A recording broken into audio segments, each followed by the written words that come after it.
तो ये त्रिघात बहुपद दिया है ना। सबसे पहले ये बगल में जो दी गई संख्या है ये शून्यक है या नहीं है इसकी जांच करेंगे, ठीक है। और उसके बाद शून्यक और गुणांकों के बीच के संबंध की सत्यता की जांच करेंगे। तो बारीकी से इसमें मान रखेंगे। अगर बहुपद का मान 0 आ गया तो ये बगल में दी गई संख्या क्या होगा, शून्यक होगा। तो हम इस त्रिघात बहुपद को px बहुपद मान लेते हैं, px बहुपद मान लिए, ठीक है। अब ये त्रिघात बहुपद लिख देते हैं, x³ - 4x² प्लस में 5x माइनस में 2। अब यहाँ पे x का मान पहले क्या लेंगे, 2 लेंगे, x का मान 2 ले लिए, ठीक है।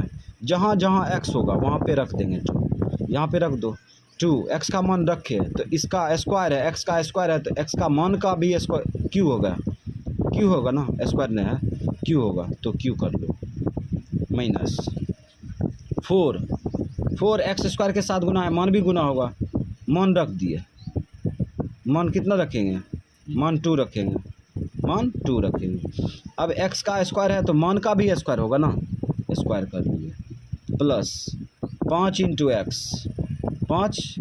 5x के साथ गुना है तो मान भी तो गुना होगा 2 बराबर -2 है, -2 लिख दिया, -2 ये है ना। उसके बाद 2 का क्यूब करेंगे, ठीक है, 2 का क्यूब करेंगे तो 8 होगा। उसके बाद माइनस है उतार दिए। अब इसका स्क्वायर कर लो, 2 के स्क्वायर करेगा 4 4 चौक 16 हो गया। अब प्लस गुना प्लस है ना होता है, प्लस लिख दिए, 5 गुना 10 -2। माइनस को माइनस में जोड़ेंगे, प्लस को प्लस में, तो प्लस वाला जोड़ो 10 8 18, माइनस वाला जोड़ो 16 2 18, घटाएंगे तो 0 आ गया, ठीक है। अब यहाँ देखो इस बहुपद में x का मान कूट किए, बगल में दी गई संख्या कूट किए तो ये पूरे बहुपद का मान क्या है, 0 आया। इसका मतलब ये जो है 2 इसका शून्यक है ना। अब फिर इसी प्रकार से अब लेंगे बगल में दी गई संख्या क्या, 1 लेंगे, जहाँ जहाँ x होगा वहाँ पे 1 रखेंगे। तो 1 का क्यूब हो गया माइनस में 4, 1 का स्क्वायर हो जाएगा प्लस 5 × 1 -2। इसको आगे बढ़ाएंगे, 1 का क्यूब 1 माइनस 1 का स्क्वायर करेंगे 1 गुना 4 4 प्लस 5 -2, ठीक है। अब क्या करेंगे, 5 1 6 4 2 6, घटा लो, घटाएंगे तो क्या आएगा, 0 आएगा, है ना। यहाँ पर भी मान कूट किए है ना, 1 बगल में दी गई संख्या x का मान कूट किए तो ये पूरे बहुपद का मान क्या है, 0 आया। इसका मतलब ये भी शून्यक है। इसी प्रकार से फिर एक मान कूट करेंगे, ठीक। तो रख दो मान 1³ माइनस में 4 1 का स्क्वायर, उसके बाद प्लस 5 × 1 -2। इसको सॉल्व किए हैं, p1 का मान क्या है, 0 आया है। इसको भी आगे बढ़ाएंगे तो वही आएगा, बढ़ाना चाहता है तो बढ़ा लो, 1 का क्यूब 1 -4 × इसमें मतलब 1 का स्क्वायर करेंगे 1 गुना 4 4 है प्लस 5 -2। अब मैं प्लस को प्लस में जोड़ो, 5 1 6, माइनस को माइनस में 4 2 6। अब घटाएंगे तो 0 ही ना आएगा, है ना। अब देखो बारीकी से सब में मान कूट कर दिए, है ना। ये त्रिघात बहुपद में मान कूट किए, सब 0 दिया, इसका मतलब ये शून्यक है। तो यहाँ पे लिखेंगे हाँ बगल में दी गई संख्या शून्यक है, हाँ शून्यक है।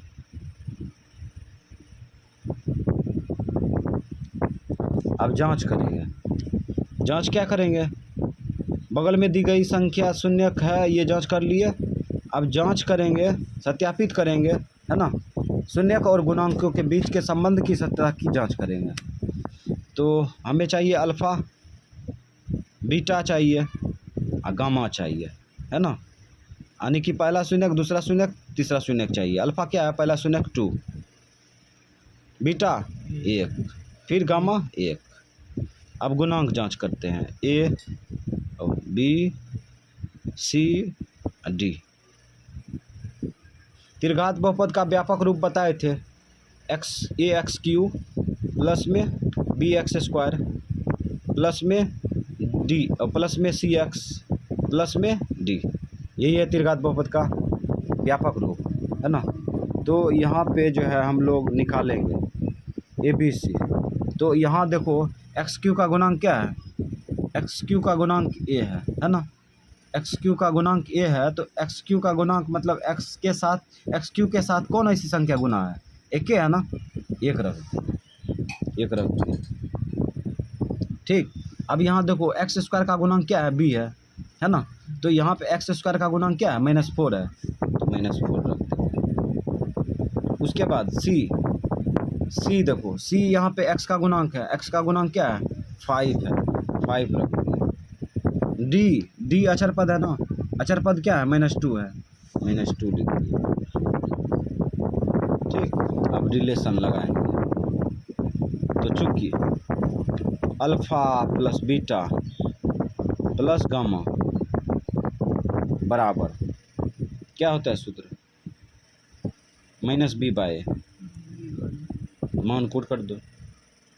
अल्फा 2, बीटा 2 और बीटा 1, गामा 1 बराबर माइनस सूत्र का बी का मान भी, बी का मान देखो माइनस में है ना, माइनस समेत रखेंगे, -4, इसको घेर देंगे बटा ए है 1, इसको जोड़ लो, 2 1 3 3 1 4, 4 हो गया, बराबर ये माइनस गुना माइनस प्लस है ना होगा 4, एक को भूल जाओ, भाग देंगे तो 4 ही आएगा। तो बायां पक्ष सॉल्व किए, दायां पक्ष सॉल्व किए, दोनों बगल बराबर आया, है ना।